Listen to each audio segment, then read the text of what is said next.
Dinas Ketahanan Pangan Pertanian Wan Perikanan Banjarmasin melakukan berbagai upaya untuk mencegah penyebaran penyakit mulut wan kuku nang wayah ini mulai merebak di sejumlah daerah. Salah satunya rutin melakukan penyemprotan disinfektan keseberatan kandang serta melakukan pemeriksaan dini pada mulut wan kuku hewan ternak.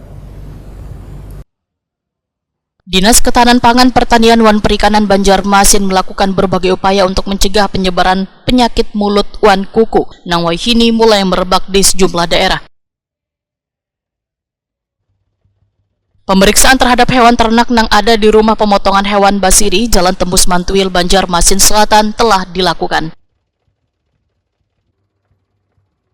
Salah satunya rutin melakukan penyemprotan disinfektan kesaberatan kandang serta melakukan pemeriksaan dini pada mulut wan kuku hewan ternak. Demikian dipadahkan Kepala UPT RPH Basiri Banjarmasin Dr. Hewan Anang Dwi Jatmiko. Wayatakoni Prima TV tengah hari Selasa 21 Januari 2025. Dr. Hewan Anang Dwi Jatmiko menyatakan dinasnya selalu memberikan sosialisasi kepada peternak mengenai cara mencegah penyebaran penyakit mulut wan kuku secara dini.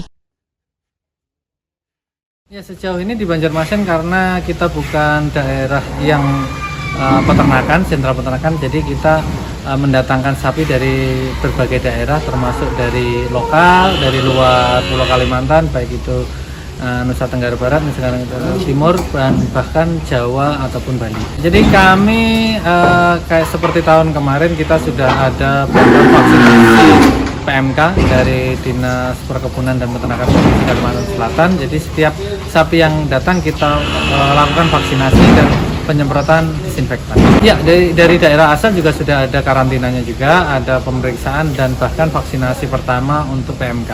Jadi setelah vaksinasi itu bisa dilakukan pengiriman ke luar daerah.